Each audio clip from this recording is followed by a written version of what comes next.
Hey guys, I'm Nick and welcome to Sci-Finatics live stream. It's been a while since I've done a live stream, going back to April with Star Trek Picard, but it's good. We've got so much Star Trek news to talk about at the moment with everything that's been going on lately. We have to have another live stream, and today is a very special live stream. What is better, you might ask, than one Nick talking to you about Star Trek? Well, that would be two Nicks talking to you about Star Trek. We've got Ketwolski on the show today. Welcome, mate. How's it going? Great, man. I couldn't agree with you more. I think two Nicks just makes it double the trouble, I would say. I appreciate you having me on. I think it's been overdue, I would argue, and some would say as well. And I'm excited to be here. Like you said, we got so much to talk about. So much great news to talk about. Absolutely. And look, I've had comments in my videos going back probably 6 or even 12 months, sort of saying, "Oh, why don't you guys do a you guys are my favorite Star Trek YouTubers. Why don't you guys do a stream together?" We got to make that happen, and finally we have. Here we are. Finally, we wanted to wait for the right moment, and I think we've got absolutely, it. I think we've got it now. Exactly. Sure. There's so much to talk about. So today we're going to be talking about quite a few Star Trek related things. Firstly, we've got obviously Lower Decks having just finished its first season on air. We're going to do a bit of a roundup and a run through of the first season of Lower Decks.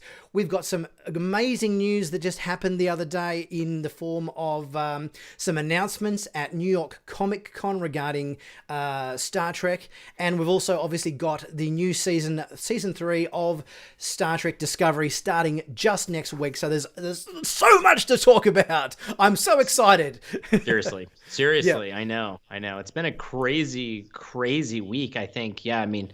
I will say we'll talk about. There's going to be some spoilers, obviously, for the Lower Decks discussion, but just the stuff that happened there, and then following that right up immediately, just a few hours later, with everything that we got from New York Comic Con. It's been a crazy week to be a Star Trek fan. Absolutely. So it's been great. It's awesome.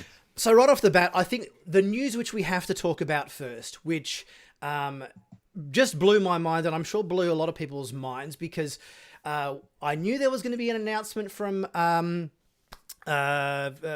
What's he? Oh my god! I've had a mental blank.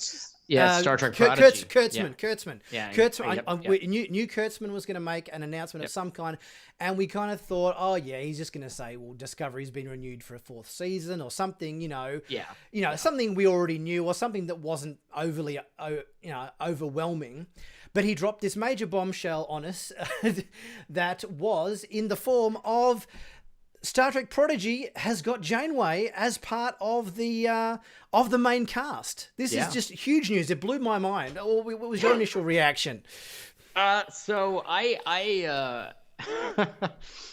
it was actually kind of just a surreal moment as I was watching the panel.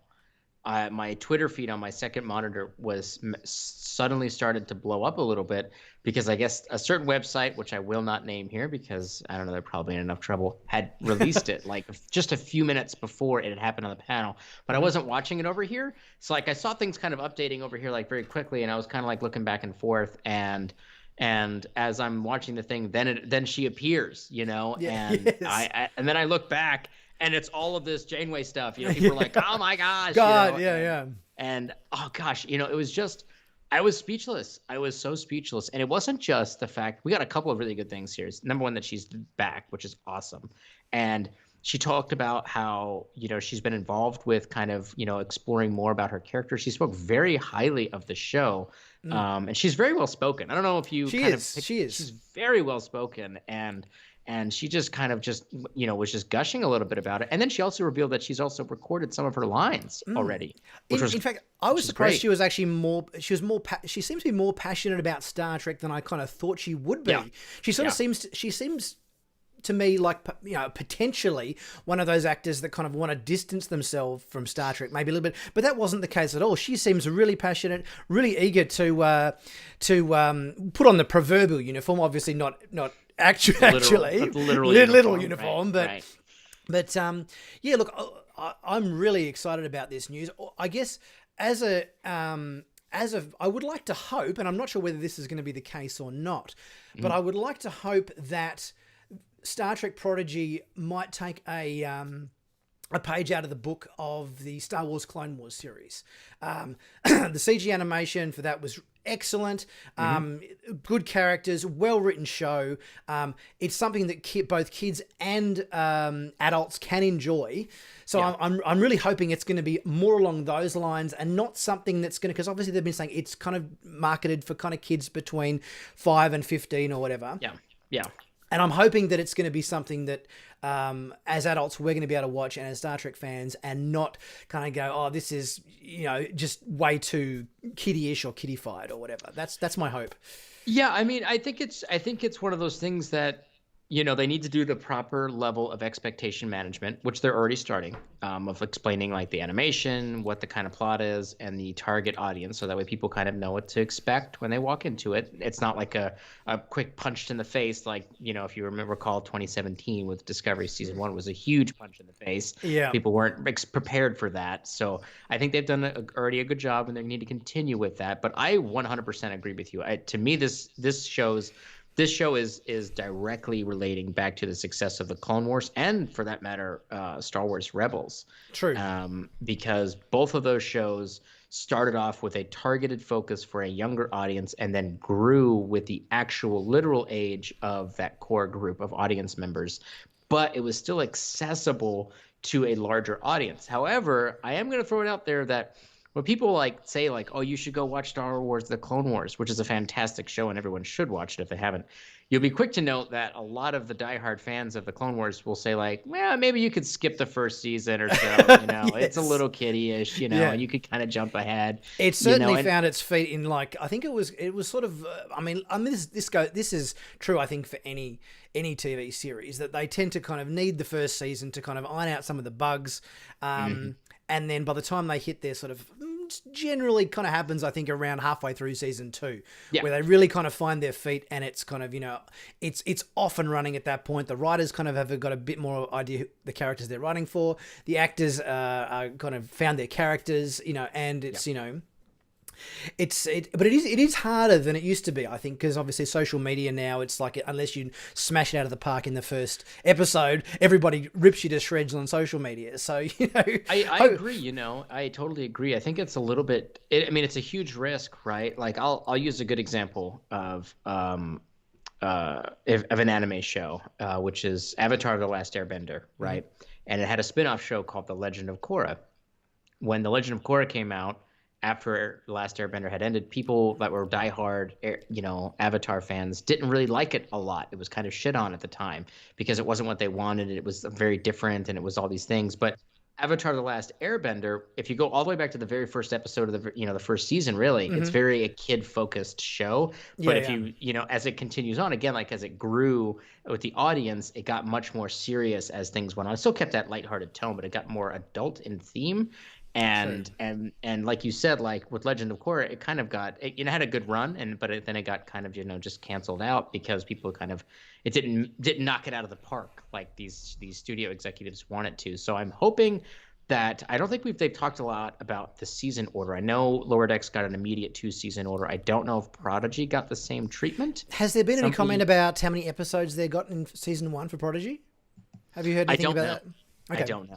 Yeah, but Alex Kurtzman didn't seem to be completely clear as terms of what Janeway's role was going to be in this show. She was obviously going to be a major part of it. Yeah. But he didn't necessarily say she's the captain of the USS Prodigy or whatever it is, or whether that's just whether that's just kind of a term for the kids who are prodigies or something. I'm not sure. It's interesting to see what her character would be, because last time we saw her, she was an admiral. So unless of course they place this series, not that there's a huge amount of time to do it in, but unless they place the series post Voyager but pre Nemesis, which is only about like a 1 or 2 year time period. A very small gap. Very small period of time. My theory was that it's going to be her retired, and these kids are going to find this ship, and she's going to be on the planet that they find it on. And she's going to go off on an adventure to kind of look after them and kind of guide them a little bit. And that'll be kind of her calling back out of retirement, similar to that of what happened with the Picard show. So you reckon it's going to take place chronologically, probably more likely around that what is it, 2390, late 2390s, kind of around that Picard era. I would say probably around the Picard era. Yeah. And maybe even into the 24s, because they can kind of play a little bit, because people live older in Star Trek land. This is true. They could play a little bit with it, because even in the canon piece, like Janeway was much younger than Picard was at the time where all of those shows were happening kind of simultaneously. So if they're going to be playing her up as obviously animated, so they can make her look whatever the hell they want, but if they're playing it up like to more reality of what Kate Mulgrew's actual age is now, then perhaps it's going to be post, maybe in the 2400s time frames, which is where like Star Trek Online takes place. Like in 2409 is where that kind of took place, that kind of wheelhouse there. But yeah, I think that it's going to be interesting to see what they do there. I saw some stuff on Twitter earlier where people were kind of theorizing that she was going to be the villain or the main antagonist. That is not the impression I got from the way she was talking at all. I didn't get that impression. Did you get that impression at all? I didn't get that impression. No, not at all. But yeah, I mean, look, any Janeway appearance, I think is a great one. I think I did a video. I think it was probably almost like at the start of the year, talking about characters that we would like to see in pop up, say in Star Trek Picard as guest, and Janeway was pretty high on my list. So yes. I think it's going to be good to see her, even if she is in animated form, I think. Yeah, I mean, I would say that honestly, just recently, like I would say the things that people were asking for primarily were from the Picard show was they wanted Janeway to swing back through, and they also wanted Q to swing back through. And we've officially gotten both of them back. Not necessarily Picard, but they're both back, in different ways. Well, I think we all thought that Q was going to make an appearance in season 1 of Picard, because there was that leaked with the red glove hand. The red glove. What the hell was what even was that? I have a theory about that. I did an interview with Evan Evagora back in March. We did a stream, and I asked Evan. I said, "What was this red glove?" And he wasn't too forthcoming in terms of exactly what it was, but he said it was a costume test they didn't end up using. So if I had to guess, I would say maybe the episode in Picard where they all have to get into dress-up outfits and go down to the planet, where I think it was Rios was wearing like a Free Cloud. Yep. I'm guessing it was maybe might have been one of their costume tests for the Free Cloud episode. Maybe it was part of Rios's kind of pimp outfit, kind of the hat on with the hat with the feather and something that they ended up abandoning and going with something else. Maybe he seemed to imply that it was an unused costume choice, or it was a costume test or something that was unused or something to that effect. It could have been. It could have also been. It could have been something that they maybe put in there for laughs. That maybe it was like an Easter egg. Maybe even like somebody in the background in Free Cloud was wearing the old judge's outfit that Q wore, as kind of like a joke, and he's kind of just walking around with his little cane, in the background, and people are like, "Oh my, who's that?" Maybe that was the case, because it was definitely out there. I mean, it is also very much entirely possible that they just released that photo as a huge troll to all of us. They could have absolutely done that. I wouldn't put that past them at all. They know that we break this stuff down. Even during the Discovery panel, Doug Jones even referenced the fact that everybody freeze frames every single second of everything. Yes. So they know that we do that. So it's possible that they did that just to mess around with us. Oh, look, completely. And look, I mean, I'm guilty of that. The one of the Discovery trailers that came out, whatever it was for the last Comic Con event or whatever it was. Yeah. There was this shot of, I think it was Reno and Tilly and Stamets standing in front of a screen. It was back. Yes. You got to believe I reversed that and read all the information off it and see anything we could learn and all that sort of thing. Absolutely. There's always some little tidbits there. I mean, he was referencing that. I guess we'll get to that later, but he was referencing that in regards to us figuring out who the captain of the Discovery was, because it was very obvious, even though they could have easily digitally removed it, but it was very obvious off of the badge of who it is. Oh yes, that's right. But I mean, come on, guys, you know better. Don't put that shit in the trailer. We're gonna find out. We're gonna spoil it for everybody. Of course we can't help ourselves. That's right. Help ourselves. We're addicted to it. But for sure. Yeah. Anyway, so Prodigy is definitely gonna be the animation style, the 3D animation style. I'm hoping that we get at least 2 seasons of it, because like you said earlier, like I mean, even with Lower Decks, I think Lower Decks is kind of like, in some regards, kind of the exception to the rule in some regards, in my opinion. The first season was pretty solid.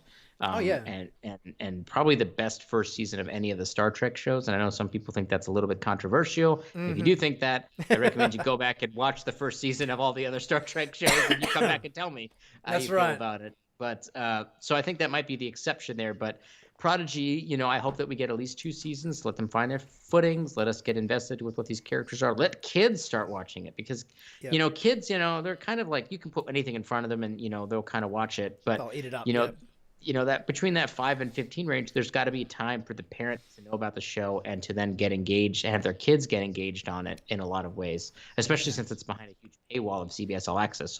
And the CBS All Access app is not user friendly for a kid. It's very much not so. It's kind of a pain in the butt, no doubt. Yeah. So. We got our first super chat. Thank you. Good tea, nice house, which I'm sure you'll recognize from that 3rd season episode where Worf went into that house. I think it was Ensigns of Command or something. I can't remember what it was. It was an early season 3 episode. Good tea, nice house was a very famous line from Worf. Very funny. Thank you so much for the super chat there. 2 of my favorite YouTubers. Well, thank you so much for the positive energy you both bring to the fandom. Captain Janeway will be a hologram for crew is his theory. I've heard that theory. It is entirely possible, but I absolutely... Sorry, Good Tea. Thank you for the donation. Yes. But I friggin' hate it. I hate it. Take that theory and shove it. I don't like it. I want actual. We want actual Janeway. Real Janeway. Not hologram Janeway. Not pre-recorded, computerized Janeway. We want two-way interaction. And also just a nice little comment there from Snoopy McQueen and Doug Dennis, who both said, "Love to see my 2 favorite Star Trek YouTubers." Thank you guys. So. Thanks, guys. Thank you guys. Appreciate it. It is our pleasure to bring ourselves together for this live stream. So okay, I think we've probably talked a bit about Prodigy. Let's move on to what do you think? Should we talk about Lower Decks, or should we talk about some of the stuff that's going on recently for Discovery season 3 that's come out? I let's talk about Lower Decks. Let's do Lower Decks. Let's talk about Lower Decks. Okay. Yeah, let's do it. So obviously our first season just wrapped up the other day. We've had our first 10 episodes. Look, I'll start it off by saying a couple of my favourite moments from the first season. I think obviously the appearance of Q was a massive highlight for me in the first season. Obviously the appearance of Riker and Troy in our last episode was, a fantastic moment for the show. I think there was some great homages in every episode. Most notably, I loved the homage to the Star Trek feature films, kind of notably Star Trek 2 through kind of 6 in the Crisis Point episode. That was fantastic. I think Badgie was pretty cool. Badgie was good. And, I think I think my favorite line from the first season was from episode. I think it was episode. Are we doing favorite lines? I got to think. Okay. I think it was episode 5 where they were talking about Jet, who was competing with Boimler or whatever for something, and the comment was, "He's like a Kirk Sunday with Trip Tucker sprinkles." I think that was a good line. God, I forgot about that line too. Yeah, it's funny. I would say that probably my favorite line of it was something that actually is something that I recall regularly, and I think there's probably better lines out there that I laugh at more. But the thing that stuck with me the most was the episode where Captain Freeman promotes Mariner to torture her, essentially, as her kind of lieutenant or whatever, lieutenant commander, and they're at the she's scatting on the plane. Oh, that's right. Yes. And then she's like, well, "Here comes what's his nuts with his one-man show, United Federation characters," and he and the spotlight flicks on, and he's like, "Oh, I didn't see you beam in there. I don't know why. It just makes me laugh so hard. It's just, and then she's like, ugh. Like that whole like little skit there, so good. I love it. So good. It was great. Oh yeah. I think, look, I mean, the whole first season, I think, obviously, first and foremost, was just a massive love letter to Next Generation. You know, just oh yeah. And it kind of makes me think. Obviously, I loved it for that reason, and us as Star Trek fans, I think, loved it for that reason.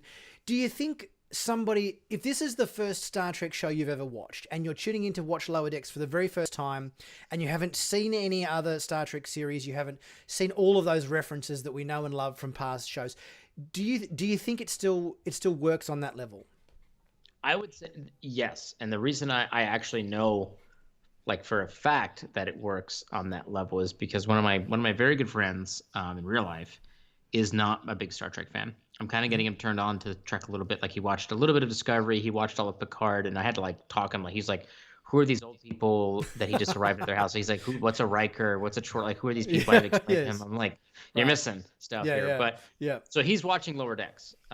He hasn't gotten all the way through it. But yes, for him, the show is still very entertaining. Now, a lot of the stuff is kind of going over his head, but I would argue that especially from episode 7 on, the show really started, and really episode 8, I should say, episode 8, 9, and 10 really hit a very specific stride where they balanced the characters, the plot, the jokes, and the references just perfectly. Every one of those episodes was perfectly done, and I really do think that, I think it's able to resonate with a crowd that extends beyond just Star Trek. And I think they actually did that right. And I mentioned this in my review of episode 8, I believe it was, whereas like, if anybody who's sitting on the fence of Lower Decks who hasn't seen any episodes yet, just tune into episode 8 and just watch that one, because it's good enough for you to understand and get a grasp of it. And I think it was smart for them to do that, because the first several episodes was for the Trekkies, because we're the ones, of course, who are going to tune in to watch the new animated Star Trek shows. They get us for free, you know. Right, they get us for free, and then we, word of mouth, spread it around. So then people start picking it up midway through the season. They're like, what's this Lower Decks thing about? And then they start hooking people in with those later episodes, and kind of getting their attention with it. So I think that it absolutely does work. And I mean, they may not fangirl about like when the Titan finally showed up and it was freaking, it's like, yes, it's Alpha Cannon. It's Alpha Cannon design. I love it. Yes, it's so good. And Riker's there. And he's like, okay, give me a warp in a 5, 6, 7, 8. You know, and he's like even doing like, he's even doing the the lean. He's doing the lean, the Riker lean. And so they may not get excited about that stuff, but that's still for us. That's for us to eat. Those are for our little nuggets to consume for fun. And I think it absolutely works for a general audience. And I'm hoping that we get a 3 and a 4 season announcement. I hope we get it. I think the show deserves it. I really do. It's probably the best first season of Star Trek ever made, and I think it's the one that is the least polarizing for fans. Like, obviously, you're still always going to have that core group that hates literally everything. But I think that just, no matter what, matter what, we know who they are. They're gonna hate it. That's fine. But I think even people who were on the fence, like I'm sure you saw this too in your comments, like people were saying, I didn't like Discovery, I didn't like Picard, but I actually gave Lower Decks a try and I liked it. And I saw a lot of those comments. Oh, absolutely. I got a few people saying in comments that the first comment says, I don't think this is for me. I'm not that big a fan.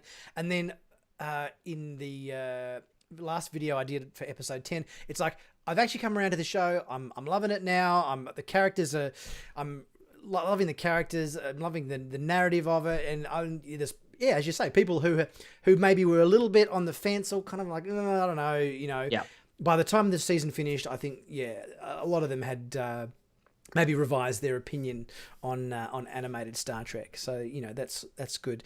And there's so many things to mention. I think, I loved episode. It might seem like an unusual one, but I loved episode 4, Moist Vessel. I think it was the one where they had the 2 ships and they were trying to pull the terraforming ship, and then all of the ship got infested with the terraforming thing.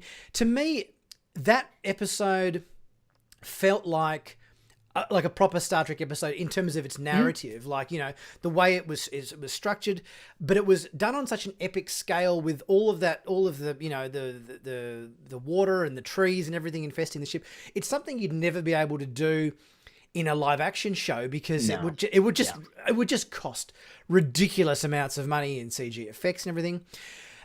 And it had I would agree. Yeah. Yeah. So that was, for me, it was like, I remember watching that kind of like, this is really good. This show is really kind of hitting its stride, you know, 4 episodes in terms of the, you know, the characters and the narrative as well. I mean, who is your favorite? We'll get into the main bridge cast as well, but first we'll start with who was your favorite lower decker? Do you have a favorite? It's tough to answer that because they're all equally adorable and also terrible. You know, I you know, they've all got these weird kind of idiosyncrasies to them. I would say that I identify the most, probably, and this may surprise some people, my answer is I identify the most with Tendi. Tendi's the character I identify the most with. Yep. She's probably she's the fish out of water kind of character at the beginning, and then she kind of finds her footing towards the end, and she's even the sponsor of that really, really terrible Exocomp character.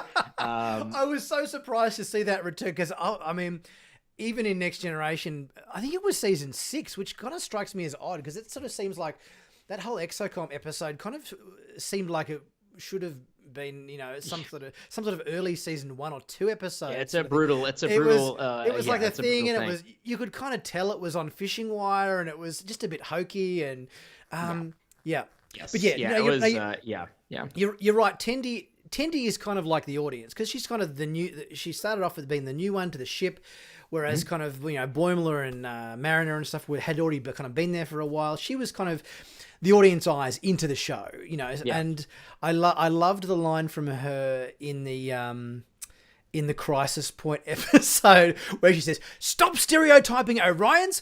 We are not all pirates. We haven't been pirates for at least 5 years." I thought that was a really great moment. You know, I really got into that in my review of that episode, because it was a fantastic character moment for her, but also really great interaction between her and Mariner, where she kind of just stood up to she was like, you could probably you could shove it with that, like don't come me with that Orion stuff. We've been good. And obviously they played it for laughs because their Orions are terrible. But you know, it was still it was a good moment for her character to be like, you could just stow it with that attitude. Like, I'm here, like, I'm a Starfleet member. I'm not a terrible Orion, you know? So I loved it. Yeah, I think that she's probably my favorite character from the Lower Decks crew, for sure. Mm-hmm, mm-hmm. Yeah, I think Boimler struck a chord for me. I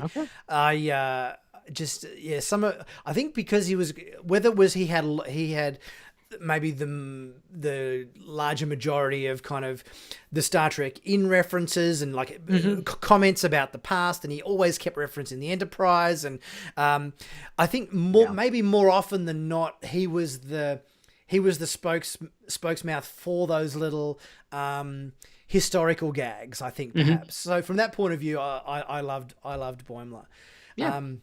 In terms of our bridge crew, I got to say, and this kind of surprised me a little bit, but I loved Dr. Ta'ana. I think she's so politically incorrect. She kind of came out with the most kind of roughest comments sometimes.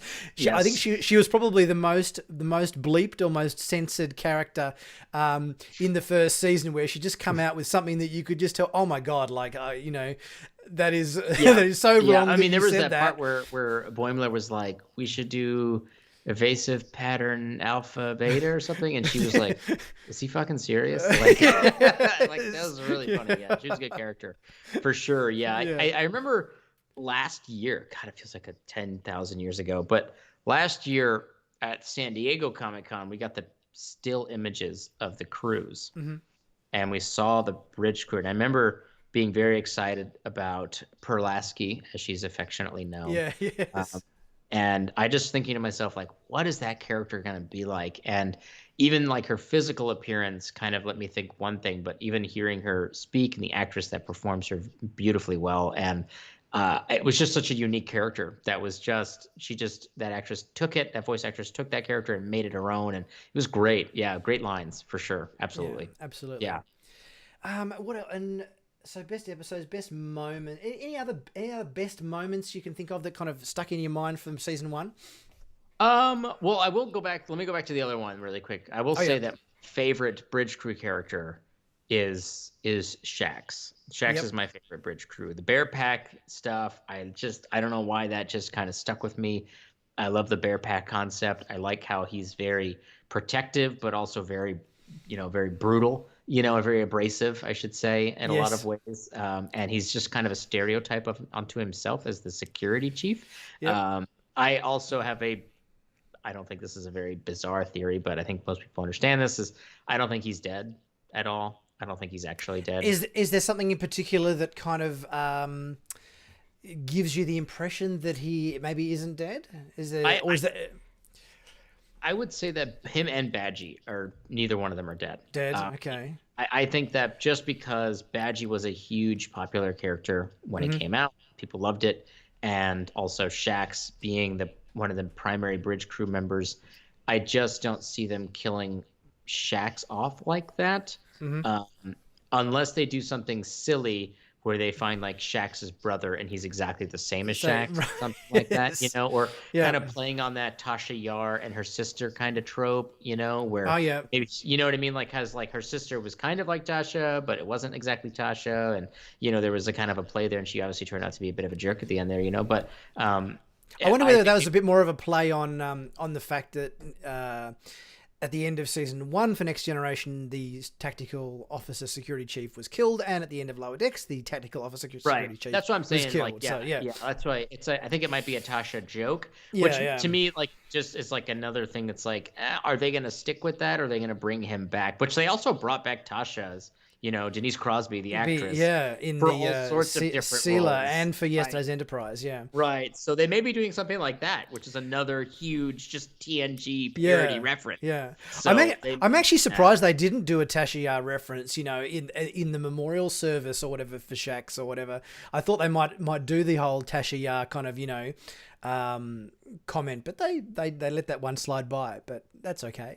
They did. They went with the Spock funeral instead of the Tasha. And if I recall, the Tasha funeral was them awkwardly watching her standing there in the holodeck on like a green hill that looked like the Windows XP background. Am I remembering that right? Yes, you are remembering that right. Yes, should have done that. That would have been really a huge parody. And then Data had that little holographic thing of her, where he would push it and it would light up, and the little hologram of her would come out, and again she'd just be standing there looking a bit awkward, and I mean, I don't know. I'm not sure when they record these things, but they're probably way after the fact, I think. Yes. It was. So they maybe. I think they're. I just don't think that. I don't think that they wrote that character out, in my personal opinion. I think, especially since they know they've got a solid 2 seasons, at least for right now, them getting rid of a character like that and not bringing them back, especially him and Badgie at the same time, I think is unrealistic. I think Badgie's going to be a long-standing antagonist throughout different episodes, and he's going to kind of come back when you least expect it. I think it's possible. Maybe Badgie, before the ship blew up, I don't know, downloaded Shax's consciousness or something into his program, or who knows what. I mean, it could have beamed like the Packlets, because there were 3 other Packlet ships that showed up. So maybe they could have beamed. They could have beamed them off. Maybe, right. Could have beamed them off, and then Badgie may have just downloaded and his shared consciousness to one of the other ships or something, and he's off just doing crazy things with Packlets right now, just having a blast. So there might be something like that, but I don't think he's dead. I would be so surprised if he was actually dead. So surprised. I don't think so. I mean, we may not get him back. If that's the case, we might get him back right in the first episode of season 2, but maybe there's kind of like a temporary replacement security chief for the first couple of episodes, and then there's a big reveal, and then maybe he's back or something. I would be surprised if it was right from the start of this second season that he perhaps returned, but we shall see. I'm not sure whether I imagine the fact that they've already halfway through making season 2 implies that maybe we'll end up getting it in the first half of next year. Who knows? Depends what.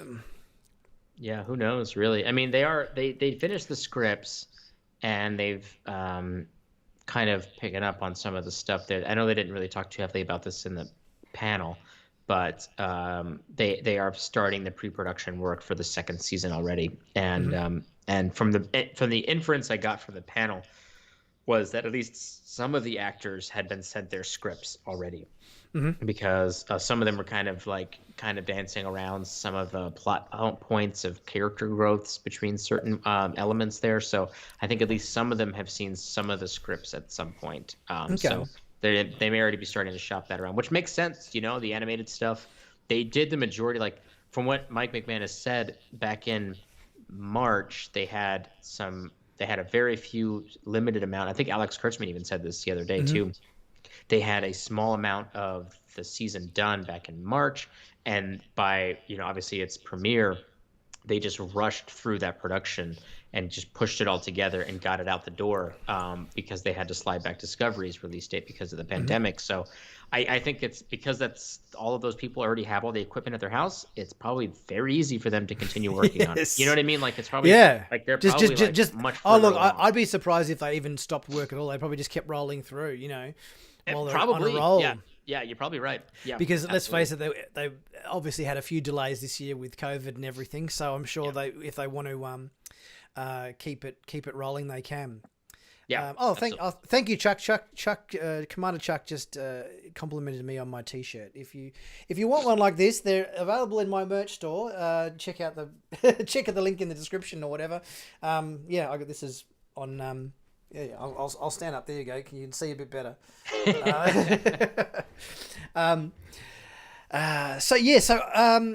If what would we like to see for season 2 of Lower Decks? What is still on the cards that we kind of maybe thought was happening for season 1, or just in general? What do you think are some moments or characters or anything we would like to see in season 2 for Lower Decks?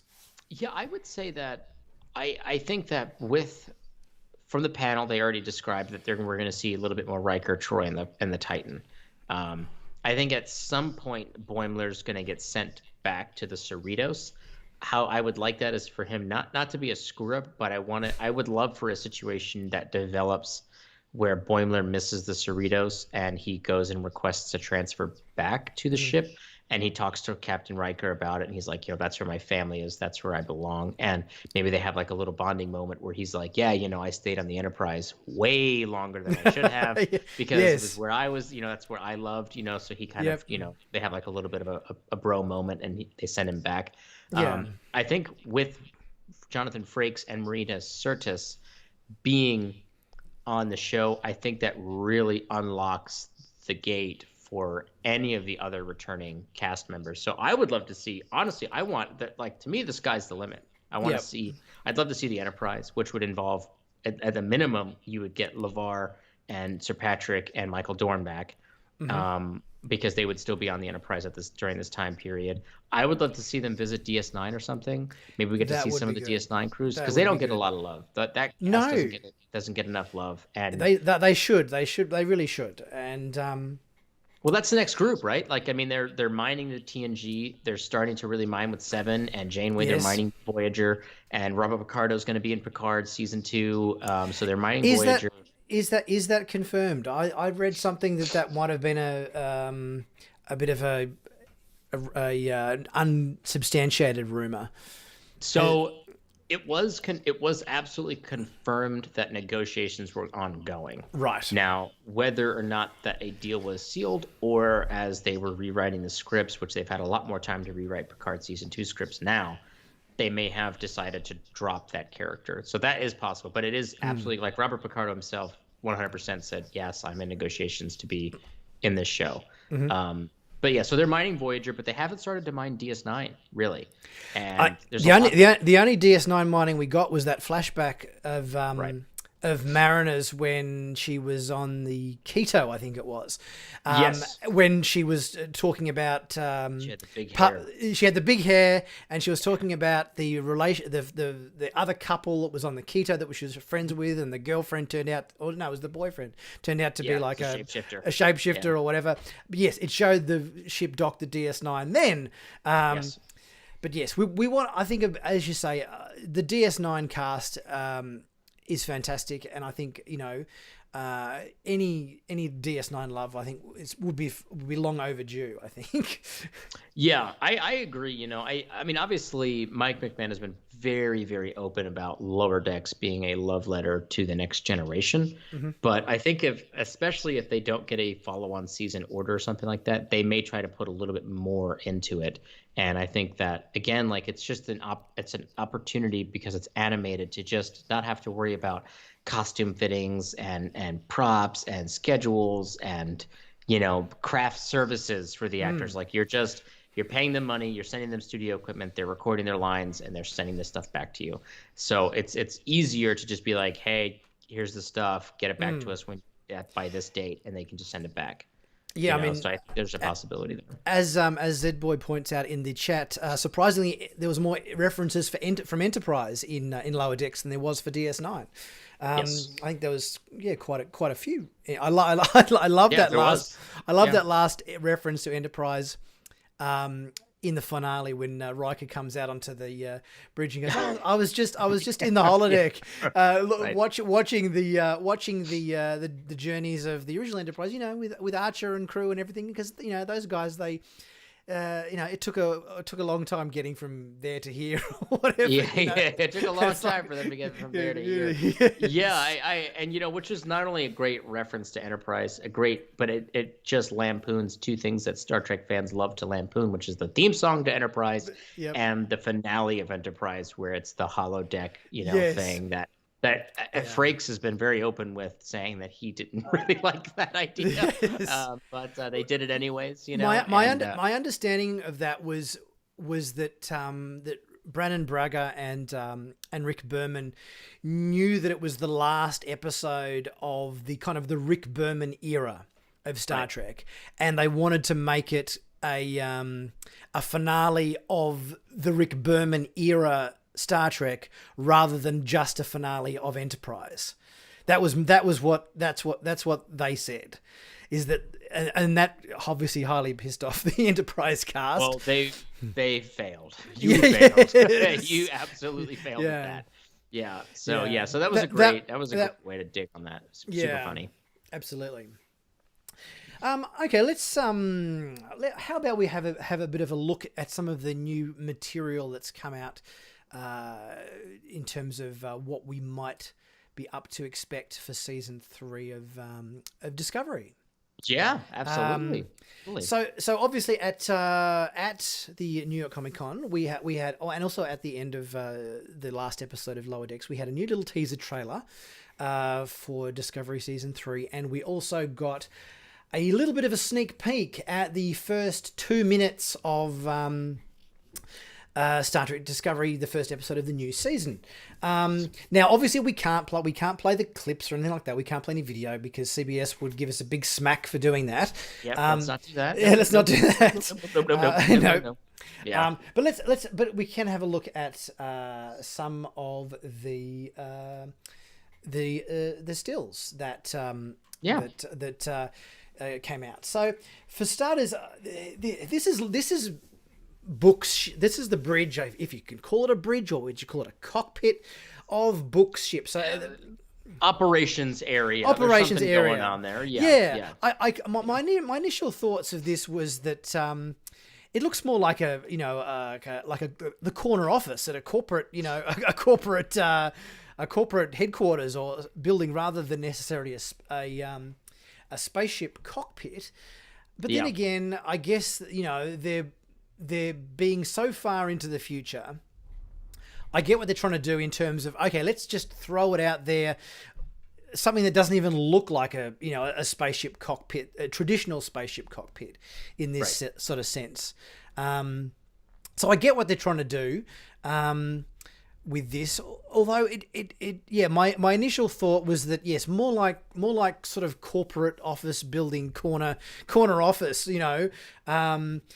if this was like the set of, the Federation headquarters or something, and this was the CEO's desk, he's got a view out the window of like the gardens below. That's kind of initially what it struck me as. What's your take on this? It's you're right to say it does look like a corner office, no doubt there. It does remind me of, like, seeing it like this. It reminds me a little bit like when we saw a lot of the original stills and some of the trailer shots of the La Sirena from Picard, where the bridge area looked a little weird in terms of its spacing and where things were at. But I think that's because we didn't really understand the geographical location of of different things in the ship and its actual physical layout. So I think as we spend more time in that ship, we'll kind of maybe understand like why this little like group of panels is in that corner and why the ship is laid out in that way. We didn't really it was going so fast, and even freeze framing it, you still don't see a lot about what's happening in the background. And this is true. It looks like there was some stuff back there. Like there were some things kind of dangling from the ceiling and stuff. So like there was something going on there. And so we might get to see more of it, and then it may make more sense there. But I also do think that it's also like, how do we design a futuristic ship for a race that we've clearly not seen before? Because this isn't a Federation ship. No, the ships were very, very foreign, weren't they? Right. And I like good tea, nice house as a comment. Mr. Spacely's office from the Jetsons. Yes, that's good. Yes, I like that. That's a nice comparison. I like it. I would say that both exteriors, when we got the dogfighting sequence, I don't know if you have a still of the dogfighting sequence or not. I think I might have one in the mix. In the mix, okay. So we'll get to that there. But yeah, I liked both. I liked the shots of both of them because both of them looked wildly unique, very different, and I really just enjoyed the way that they looked visually. I thought they were really fantastic. I thought they looked really cool and very like the action was very like tight. Like there was an energy to the shot that I felt immediately. The action to me almost looked. It almost seemed a little bit more like what you might expect from kind of Star Wars than Star Trek. In terms of like you got a dogfight, you got like a bounty hunter situation where they're one's trying to shoot the other one down. It seemed more Star Warsy than Star Trek initially. I thought, which isn't necessarily a bad thing. I don't think so. I think it certainly was pretty action packed. Gets the audience hooked in right from the first minute of the episode. So I think that's all good. And now our next shot here. Yeah. Now, is this guy that he happens to be chasing, or who is chasing him? Yeah. I was trying to get, is this a Uridian? He looks a bit like a Uridian, but not. He does. He honestly looks like a couple of different species, and it could also be a completely new species. I think that's maybe intentional, perhaps, to not really let us know necessarily who this is. And also because of the shot, like it was moving very quickly, and obviously the way that the holographic of his face came out, which was also super cool, by the way. I loved that. It was like it's not clear at all of what this species is at all. The whole display on the ship to me kind of almost seems like it's a mixture of a couple of different technologies, because you've got the holographic display, much like what we've seen before on, Picard and so forth. Yeah. But you've also got these little kind of metallic fingers or whatever, these, that he's working the console with, like this, and without there's any weird like paneling there. Yeah. Yeah. So it almost seems like it's a mixture of two completely separate technologies, rather than having just the little pop-up metallic gizmos or whatever. You've also got the holographic display that we sort of know from Discovery and Picard and all that sort of stuff, it looked like a and that, I think this kind of goes along with the fact that it's the same production company making all of these. It did look like an advancement on what we saw from the La Sirena with the holographic technology, where there seems to be like some kind of physical input panel mixed with some of the holographic stuff, which is kind of a new kind of thing there. And I really did like that. I'm hoping that we're going to get a sequence where maybe Burnham sits down at the controls of the ship and she's like, I have no idea what I'm doing. I have no idea what the hell is this. I mean, I'm not sure. Yes, without any kind of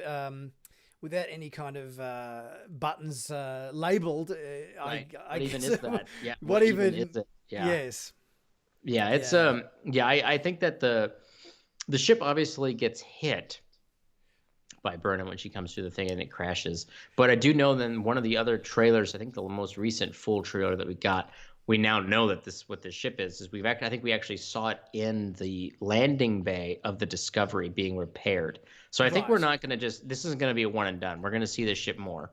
So I think we're going to get to see a lot of it. So I'm excited for that. It did surprise me a little bit in this opening shot that you've got Burnham coming out of the portal, smashing into the side of Book's ship. And it's sort of like, wouldn't she just be like a bug on the windshield of a car in this moment? But obviously she seems to have hit the ship sufficiently hard enough to actually disable it. And obviously this is how they meet. The ships crash land on the planet at the same time in the same location.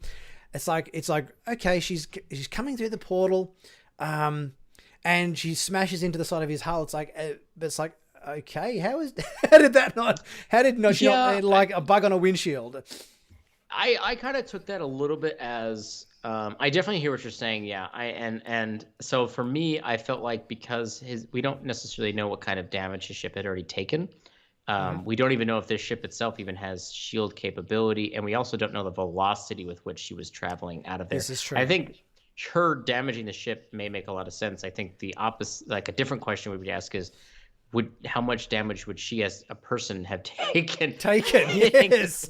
Yes, on the ship. So it's definitely an interesting idea of what that is. And maybe we'll deal with that. I don't think we've seen her in like an injured state after she lands on the planet. So I don't think they're going to kind of play that up. But I do like the idea, like just the simple setup of he's doing his own thing, and then she comes out of this wormhole from the past and just smashes into his ship, and that causes them both to kind of, start this kind of a fun little ground road trip to get off the planet or whatever it is. So I like that idea. I think it's a fun concept to kind of get our two new characters, like our new character and our main character together. And now she's off doing something different. And I mentioned this in a live stream I did the other day, which is I like the idea now. The implication is that Michael Burnham, who's our normal POV character, is going to be doing something different from the crew of the Discovery. So I feel like they're going to have time to arrive whenever they arrive and to do things and that way the bridge crew and Saru and Giorgio are able to kind of shine in their own right without being. I get the impression that we're going to get at least sort of the first 3 episodes with them separated. It might not be until episode 4 or something where they actually come together again. I would agree with that. Yes, I would say at least the first 3 episodes. I think that they're going to be separated. Maybe at the end of episode 3 is when they'll make contact with each other. Yeah. I agree with that. What do you think of the design of Book's ship here in this shot? I like it. I think it's very interesting, and honestly, it raises a lot of questions for me of both of their ships. His ship and the other guy's ship raises a lot of questions because if the burn, which I guess maybe we could talk a little bit about, if the burn is what we're all theorizing, you're theorizing and I'm theorizing it, has to do with the Omega molecule, which would essentially remove the ability for warp speed and also I think subspace communication. So, what kind of propulsion systems have they developed after that event? And I think that's maybe why this ship has like these weird designs and this weird design to it that maybe looks something very foreign. And even the other guy's ship that had that kind of like weird spinning engine bits on the back there, which is like, okay, these aren't necessarily like nacelles like we've normally seen. They're obviously some kind of other propulsion system. So I hope we kind of dig into that a little bit of like how technology kind of had to re-evolve, if that makes sense, how they had to redo it. You're right, because without warp speed or warp, you would need to completely go back to the drawing board and reevaluate other means of travel. Interesting though, it's interesting you say spinning and so forth, because I've noticed in a lot of the visual effects shots in Discovery, they do like to have ships spinning, like the Discovery spins. Yeah, the Discovery spins when it goes in to the spore drive or whatever, and I think that obviously this ship that was chasing Book in this opening sequence is spinning. And remember those little pods they were in. I think it was like the second episode, or might have even been the first episode of season 2, when they went to the asteroid to recover Reno. When those little, they were all spinning around in circles. I think the visual effects guys just love to make their spaceships spin around. I think in this show. Absolutely, I think that they like that, and I think that might even honest to goodness, may sound stupid, but I think it's just a holdover from the Kelvin movies. Where they also love the good spinny ship. They love the fantastic spinny ship. Yes. And I think it's just a holdover from Kurtzman, working on those films and bringing it into the television side of these productions and being like, you remember the Jellyfish, which was a cool ship? And you're like, spinny ship. Spinny ship, yes. You got more spinny ships. Who doesn't love a spinny ship? Spin, spin, spin, spin. Everybody spins. Everyone's spinning. Everybody's disembarking their ships, like going. They're doing rolls out of the bay.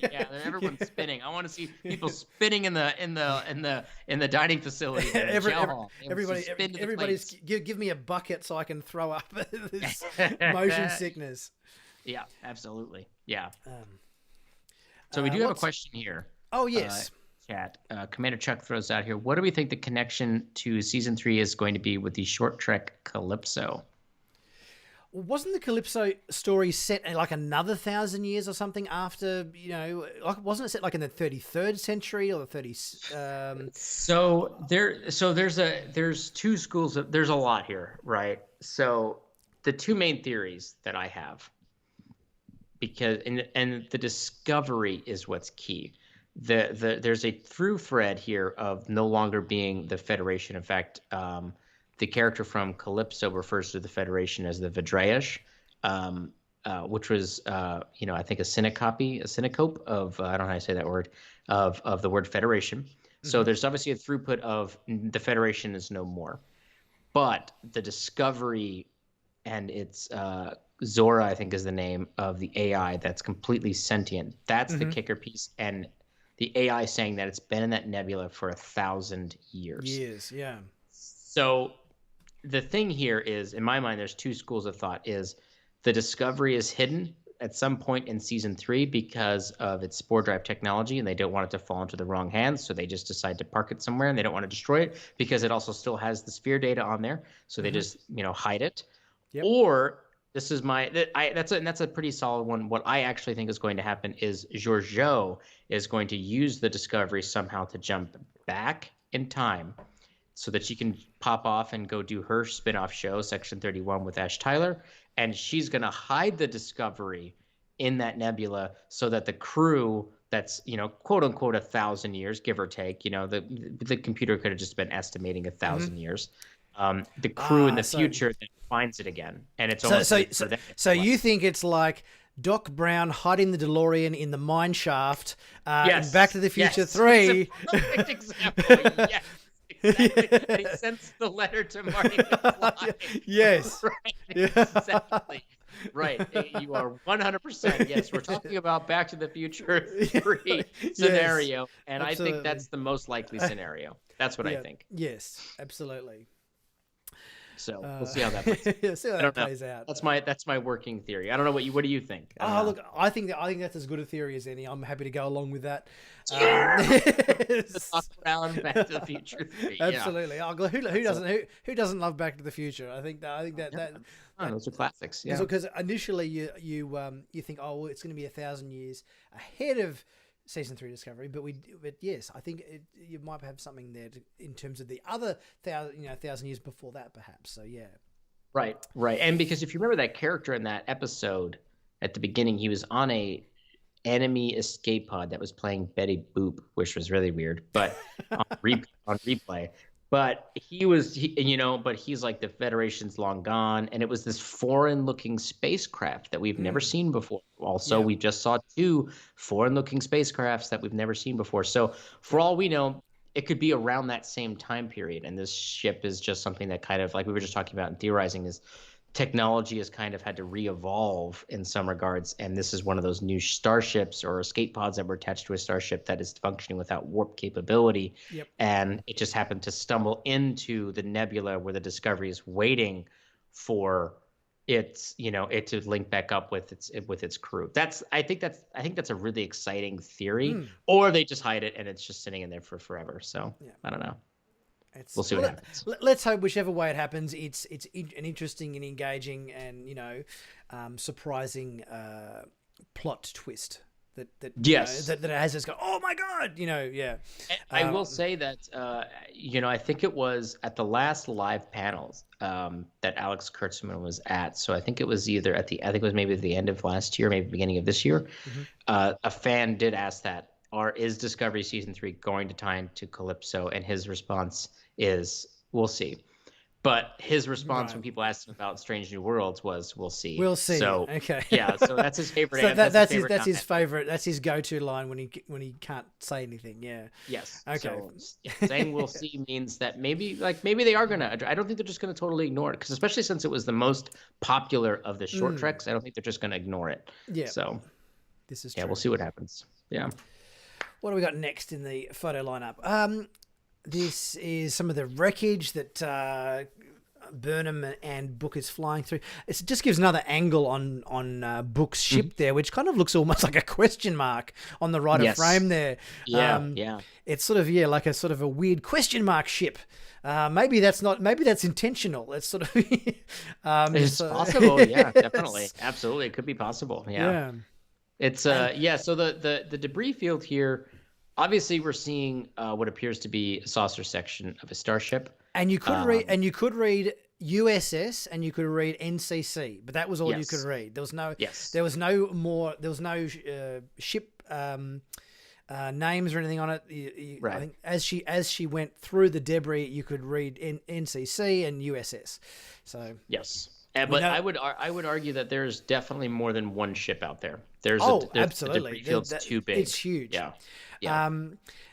And the planet, now, correct me if I'm wrong here, but the planet that Burnham had set a course for, which is coming through here, is the same planet that we saw in, I think it was maybe the 3rd or the 4th episode of, that was the one that she set the course for, wasn't it? Terrelysium, yes, the one where they had the church and the people living underneath the church or wherever it was.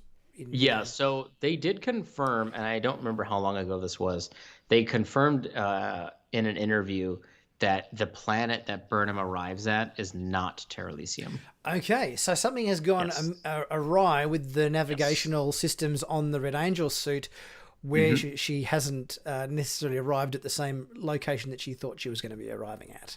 Correct. Yeah, and we don't know the name of this planet, I don't think, just yet. But yeah, they did say that it's not Terrelysium, but they could have also said that to throw us off. I don't know, but I do think that they're probably not doing that. I think that they're trying to imply that something went horribly wrong, and she's on a planet that she doesn't know anything about. Because obviously the intention was for them to jump forward in time to arrive back at Terrelysium, where there would be humans, supposedly humans still living there in isolation, and possibly even more advanced than they were, obviously, 900 years prior.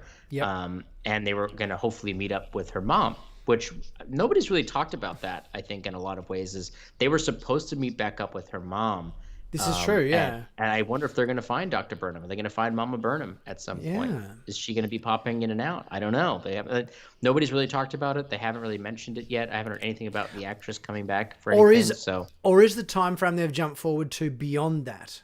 By I thought it was potentially 100 years after her last kind of appearance on where she was using that planet as her home base or whatever.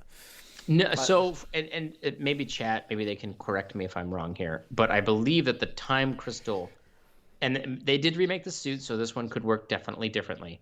But from my understanding is Mama Burnham's time suit always, whenever she activated it to jump forward in the future, it always arrived at the exact same moment. Yeah. Okay. I believe that's true. She could jump back to different time periods. But then when she always went anchor back to that for original, right? Yeah. It was always anchored back to Terrelysium at that time period. So I think that that's true. Maybe somebody can correct me if I'm wrong, because there was a little bit of a confusion there about who was doing what when between her suit and her mom's suit and stuff like that. So perhaps it's a little bit different. Maybe I'm getting it jumbled in my head, but I think that's what the issue was. So that's why I believe at the end, like in the finale, they were like, yeah, we're going to jump it to the Terra Elysium planet, and we're just going to stay there, and then we'll link back up with the Federation. I guess they just assumed that it would be there, which I guess is a huge surprise that it's not. Surprise! Nankita points out maybe they are saying it's not Terra Elysium because it's called something else now. So it's the right location, but the events have changed, or the planet's changed, or you know what, Nankita, that's a good idea. That's a solid theory. That's a very solid theory. It's not Terra Elysium because they changed the name, and now it's not a good planet. It's not what you want. Yeah. I like that. Yeah, that's an interesting theory. It's very possible. Yeah. Now, next we've got a shot of Burnham standing in it could be a holodeck, could be like I think my initial reaction, and also I think in one of the comments, I think from my analysis of the new teaser trailer, was that this room that Burnham is standing in looks a little bit like the space that Daniels took Archer to, with showing him the various kind of threads of time and so forth, with the whole temporal Cold War.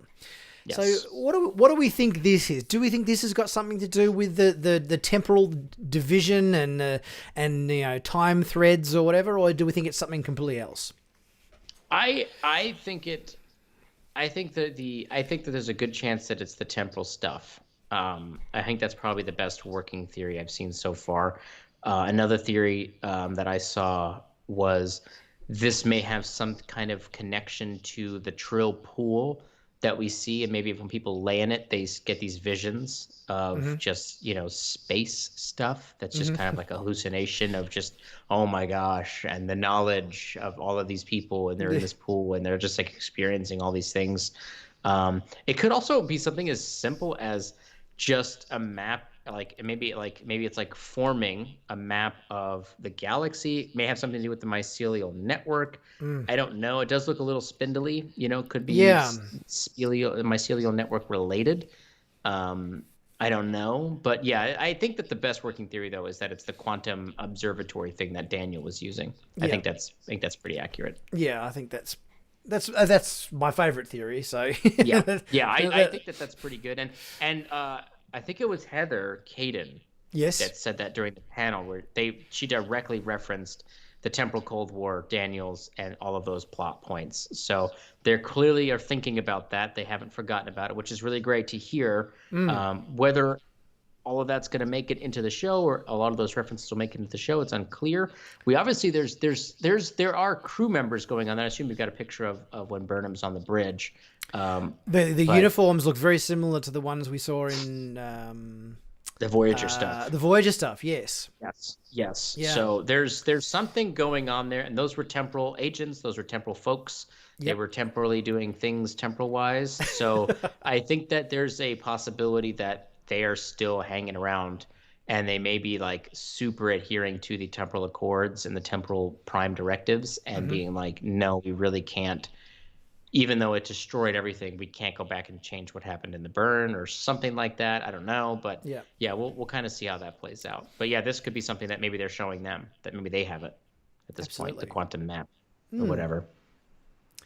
Now with these, we've now got a shot of our two new cast members for season 3, in the form of Gray, the Trill, yes, and Adira, yes. I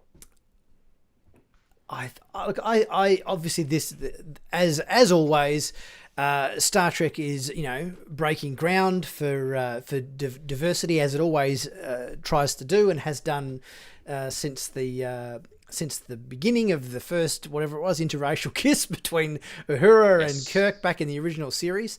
I mean, I'm really interested to see what these new characters are going to be. There's obviously been some theories about whether there's going to be potentially maybe a Dax connection there, perhaps. What are your thoughts on the whole kind of, maybe, because we know they go to Trill, we know there's a shot and so forth of characters floating in the Trill pools of Makala or whatever they were called. Yeah, whatever. Right. So there's obviously. Do you think we're gonna get some Dax references from our Trill character here, or what do you reckon about that? So, and I know this kind of goes against what I was just talking about earlier with we need more DS9 stuff. I hope that our main Trill character is not Dax related. I think it would be great to have a Dax reference. Yes. Just to maybe pay homage to that character, but I want to expand the Trill family tree. Don't give me don't do a Star Wars where everyone's a Solo or a Skywalker or a Palpatine. You know what I mean? Don't give me a Star Wars. Don't do that to me. Yeah. So there's plenty of other Trills out there, and I'd like to see that. As far as these characters themselves, from what I understand, there's a bit of a romance between them, I think. They were certainly holding hands or something in the trailer. So there did seem to be some form of connection between these two. Yeah. I mean, they haven't actually said. I mean, whether Adira is human. I mean, she hasn't got Trill spots, so we know she's not Trill. But they haven't confirmed or denied whether she's human or some other race. Yeah. Yes. I don't.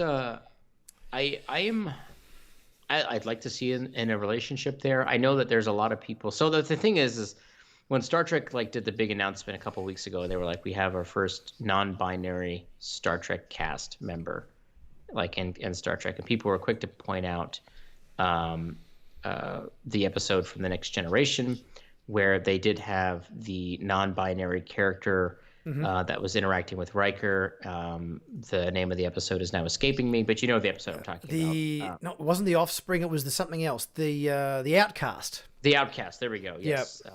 And so I get people are like, okay, so technically speaking, right, there have been other non-binary caricatures on Star Trek, but this is clearly the first. I feel like there's a difference, right, between having a simple guest character on a single episode of hundreds of hours of Star Trek. I feel like there's a difference between that and saying we're going to have a main character. Right. Yeah. So I understand their desire to say to celebrate this event because it is much different than what we've experienced in the past, and people want to get upset about it, get pissy about it. That is what it is, but it's and we know who those people are going to be. Yeah, we know who people are, and we can talk all night about that. And people's attitudes about it. But the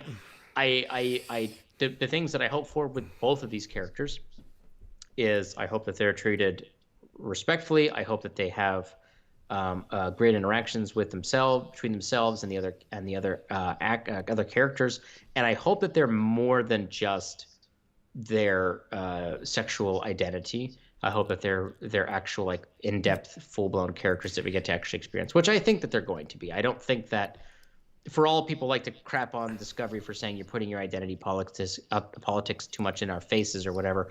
I personally felt like they handled the relationship between Stamets and Culber very tastefully, very maturely. It was not really in your face. I mean, it was just, this is a couple that is gay and they're doing things that they would normally do. If they can do it in a way where it just flows into the story. It doesn't get soapboxy, and it just is there. It exists. The characters are good. The interactions are truthful and honest and all that sort of stuff. And it doesn't kind of start to get placardy or billboardy about it. Then that is when it actually works the best. And it should just exist, And if we've moved this far into the future where humanity is, got to the point where all this stuff is completely normal and there's no bigotry or no prejudice and all that sort of stuff, then they should exist without, they should just be and exist within the show without having any need whatsoever to be broadcasty about it, if you know what I mean. Yeah, I totally agree with you. It is a hard line, and I don't envy the writers and the studios in these situations, right? Because if you, like you just said, if you get a little billboardy with it, then it becomes too much, and it almost becomes disingenuous because it becomes almost like you're pandering to an audience, and it doesn't seem authentic. Like you're just bringing these characters out to parade them around and say, "Look how cool we are." So it almost comes across as very disingenuous. But if you go the other direction, like Disney did with the Star Wars, where they were like, "Oh yeah, we had lesbian kiss, and it's over there in the corner, way in the back, way in the back," and we were moving the camera. The camera was shaking as it was going by, and it was just super fast. And don't worry, we're gonna cut it out in certain markets, so don't even stress. So it's like that was way over. That was the other direction, where it was like they just wanted to have the headlines say that it was there, but if you literally blinked, and you would have completely missed it in that moment. So yeah, it's got to be that fine line in between those two realms. It's a hard line to get. That's why I said, like, they did the Stamets and Colbert stuff very well. I thought it was very tactful, very actually DJ Kitty Cat put this very, very well here, where it's like they were done so well that they became boringly domestic. And you're right, like it was like we had them brushing their teeth and stuff and talking about their first date and where they wanted to go together for their vacations or whatever, and they were having like real couple problems, and it was very authentic. It was very real. It was very tangible, very connected in that reality. So I think that they have an idea of how to do that. They've obviously already proven it. So as long as they continue that style up with these characters, I think it's going to be great. I think it's going to be fun. Absolutely. Yeah. Thank you so much, Snoopy McQueen, for the super chat. Much appreciated, mate. Much appreciated. Always appreciated. Oh. Yeah. Okay, so let's go into. Oh, I've. Where's Ketwolski? Where are you going? I've lost you. I've lost you. I can. What happened? I can still hear you. That's weird. My camera's off for some reason. I can still hear you. We can still hear you as part of the live stream. Well, that's all that really matters. We've entered into the podcast portion of today's show. This is brought to you by Sci-Finatics. Let's see what's going on here. Let's see if I can't figure out what's happening. Let me just quickly check my. Do we still have you in the? Oh no! I've lost you in the Skype window. So okay, so let me give this a quick power down and turn it back on. Yeah. I mean, while you're doing that, I'll just go to our next slide in the show. So meanwhile, let's see if we can get you back again in the visual department. We can still hear you. You can we can't see you anymore. So we've got a shot now of Adira floating in the Trill pools, which kind of surprises me that it's Adira floating here, because obviously we've got Gray as the Trill character, and you would potentially expect the Trill. We just got you back there for a second. You came back for just a second there, Nick. And then I was gone. And then you were gone. So you'd expect perhaps Gray to be floating in the Trill pools, but it's Adira. So I'm wondering whether there is something happens that is unexpected, or whether there's some event occurs where maybe I don't know, perhaps Adira gets a symbiont, or maybe has to babysit a symbiont. There's something in relation to Gray there, because you would anticipate. Or maybe Gray dies or something, and she's trying to connect with her symbiont. Well, there were. Let's face it, there were. If we remember that episode of Deep Space Nine. Where what was it? It was the one with Dax, where she went and started talking to all of her past symbionts. She sort of had visions of having conversations with them, and I think they were actually the characters were played by other DS9 actors, so they were all inhabiting the previous hosts of Dax, if I remember correctly. Maybe it's that kind of sense, and maybe the shot which we've seen from the there we go, we've got you back again. Yes, you want to know what happened? It may go out again, but when I moved my camera earlier to this position, I accidentally, like, my USB cable for the charger dropped out, so the camera died. Oh, right. Yeah, okay. So, hopefully it stays on. We've got you back again. That's the main thing. Yeah. There we go. Cool. So yeah, we're just talking about this. I'm not sure if you can see the shot that I've got up in the. Yep. Yeah. I got it. You got it. Cool. The shot of Adira here. We just speculate. What are your thoughts on this? Do you reckon is she going to get a Trill symbiont? Do you think because it is a little bit controversial that the Trill character isn't the one that's in this pool? What are your thoughts? I think it's possible to, like I mentioned, like it may be a situation where she's trying to communicate with her dead friend. It could also be a situation where maybe she's going to do it to be a part of the Trill community because of her connection. But I don't know. It is interesting. Or perhaps it has nothing to do with that. Perhaps it has nothing to do with her gaining access to a specific symbiote. Maybe it has something to do with a situation where she's trying to gain some kind of knowledge, and maybe there's like a big pool of knowledge there, and she's laying in it to kind of get some kind of information or something like that, like just in general about something. I don't know. It is interesting though. The pool itself, like we don't know much about the pool, do we? Like really, it was really really just that one episode of Deep Space Nine where Dax had to go back to the pools and have a vision quest kind of thing where she spoke to her former symbionts or whatever. I think that was the crux of it. That's the only time we've actually seen them. So apart from the fact that we know that they're used,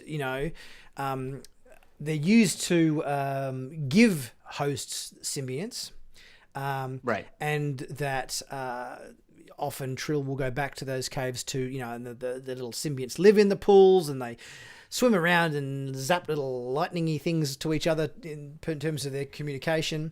I think that's pretty much the crux of what we know about them. Of the pool. Yeah. Which honestly, I mean, it sounds like a lot, but weirdly we don't necessarily know. There's a bit of, like, I say that because, there's room to play in that, pool, as it were. Yes. There's room to kind of, you know what I mean? Like there's room to kind of play with the mythology of what the pool can do. Absolutely. There's no way for them to be like, oh man, that's not what it's friggin' canon. That's not what the pool was used for. Like we don't know what the pool is really used for.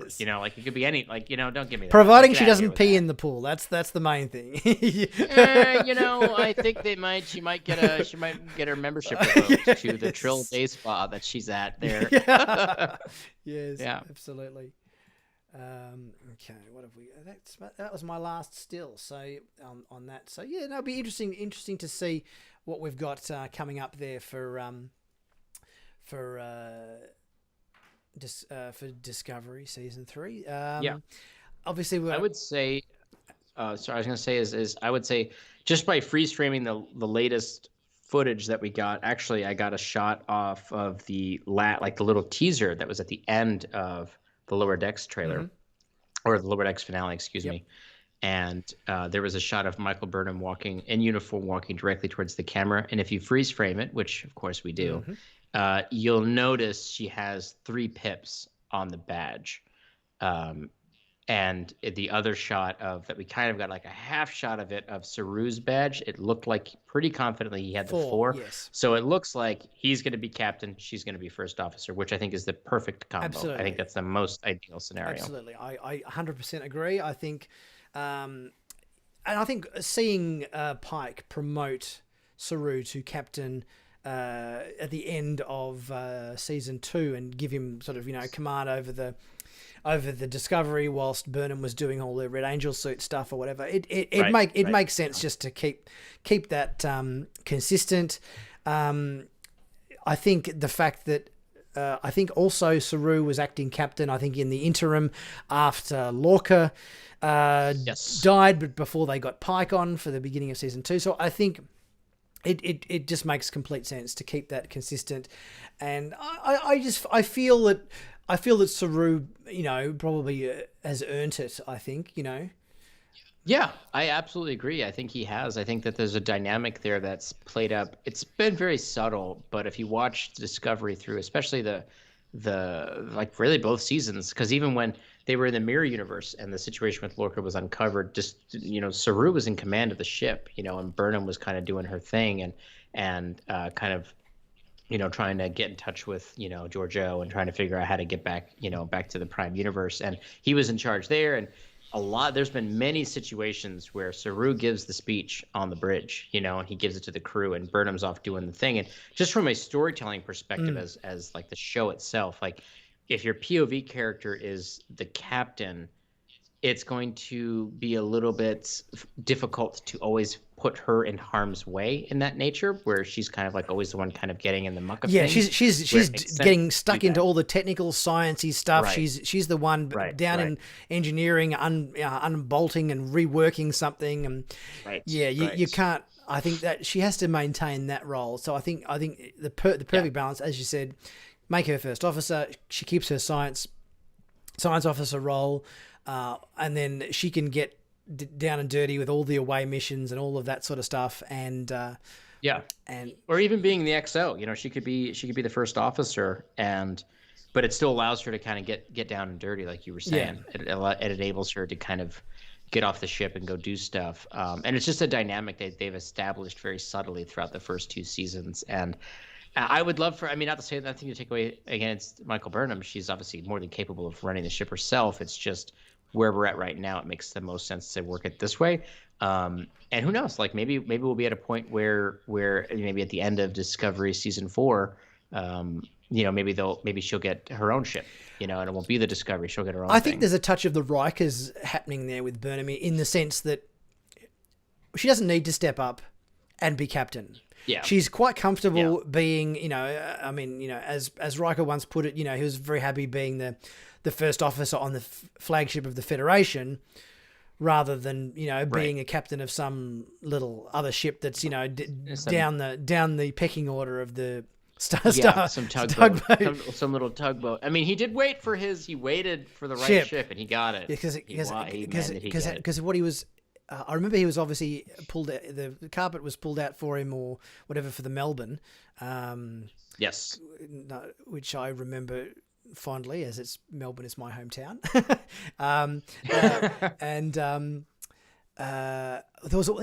Was there one other occasion before the Melbourne? I think he was offered as well. I think from memory, yeah, I think he was offered something else and then he turned it down, because I remember them saying, I think it was in Best of Both Worlds, where they said the carpet's been pulled out for him, or the rug's been pulled out for him numerous times to be captain, and he hasn't wanted to sit down in the captain's chair or whatever, And I think that's a bit of the case with Burnham. I think she's just happy. She's happy being first officer, happy being science officer. She's one of the command officers. She doesn't need to puff herself up into the captain's role. She doesn't need that. Yeah, which, honestly, even the more we know about her character, especially like how she was kind of got attached to Starfleet with Sarah kind of making her the ward, like from his ward to, kind of on board the Shenzhou. Like it is interesting, like maybe not necessarily being a captain. And even if you recall, like in the very first episode of season 1, Giorgio's like, I think it's time for you to take your own command. And she was like grateful for it, but it wasn't like she was like really like, finally, you know what I mean? It was like it was very much like a Riker situation, like you just said. Like it was like, I'll do it if I really, really, really, if you're really twisting my arm about it, I'll do it, but I really don't want to do it. Yeah. Which is great. Yeah. I think that's a great thing to zero in on. I do want to touch on something really quick here.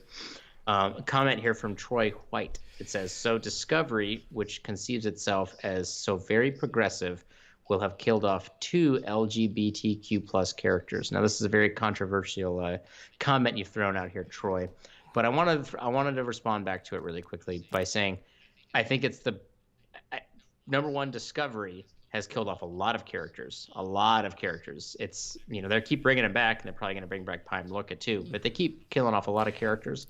And I think it's important to have every character be treated exactly the same, regardless of any of the sexual orientation stuff. It's great to have the representation, but then if you put them up inside of this bubble in these shows that anybody can die at any moment, then it also becomes pandering and disingenuous. So it's important to treat them just the same as everybody else, and to allow those characters to progress naturally through the story. I just wanted to throw that out there. Yep. So I'm off my soapbox now. I'm with you on that completely. Yeah. Speaking of Prime Lorca, I think we're more likely. My impression is we're probably more likely to get Prime Lorca back in an episode of Strange New Worlds. That would be my spin on Prime Lorca. I think he's probably had his time on Discovery. I think, but obviously we haven't.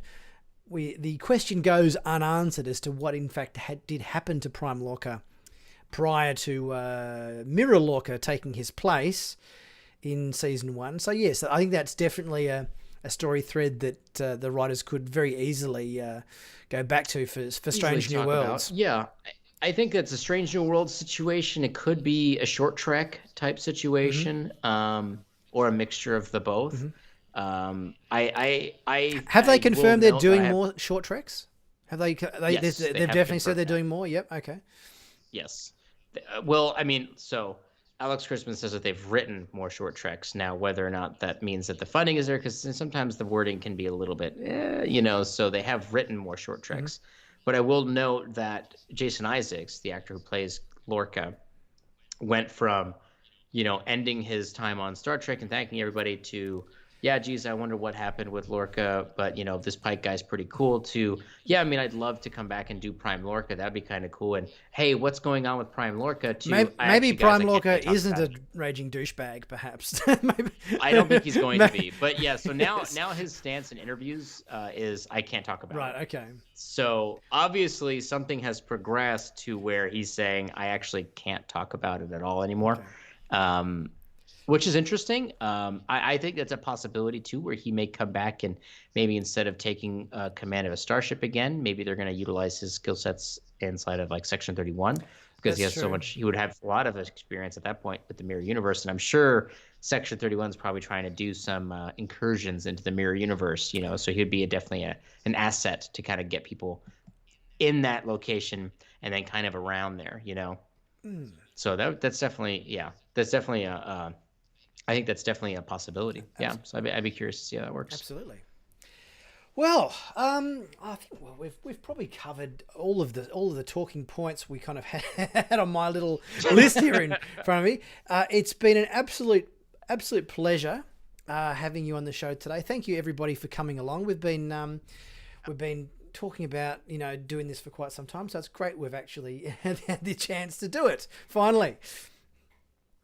Yeah, absolutely. Yeah, and I second that. Thanks everybody for coming out and hanging out with us, and I'm glad we got to finally do this, like you said, and hopefully we'll be able to do it again here in the future, and it won't be another several years. No, maybe we can do the next one on your channel. We'll take turns. Yeah, we'll bounce back and forth. Yeah. We'll do a little ping pong back and forth. Yeah, definitely. Yeah, thank you though. I appreciate you setting this all up and hosting it and getting us all, getting this all together and having me on the channel. I really do appreciate it. No worries. Absolute pleasure to have you on. Obviously, we've got Discovery season 3 starting next Thursday. I assume that's going to air at the same. That's going on CBS All Access the same time as Lower Decks was on, or have they talked about when that's it's in terms of when it's going live? It should be the same time for the CBS All Access stuff. Yeah. In terms of the international release, I don't know the time. I think it's always a bit strange to know when it's going to be on, because I know internationally Netflix it's on the 16th, CBS All Access is on the 15th, but then say in Australia is a day ahead of America in terms of time, because it's like because of the way the time works. Because the way the time works, does that mean it's going to be on Netflix the same time as CBS? It's always a bit of a strange one to quite work out how it all functions. Yeah, but absolutely. Yeah, obviously can't wait for that. That's going to be a really exciting first episode for Discovery next week. Looking forward to that. And no doubt both myself and Ketwolski will have our respective reviews and breakdowns of episodes. Banging them out. Don't worry. Absolutely. Theories, the whole nine. Oh yeah, absolutely. So yeah, so thanks everybody for coming along and being part of the live stream and the chat today. Much appreciated, and we will no doubt, hopefully do this again sooner than later. Yeah, absolutely. Alrighty. Good to have you along, and thank you everybody for coming along to the chat. We'll see you next time. Cheers.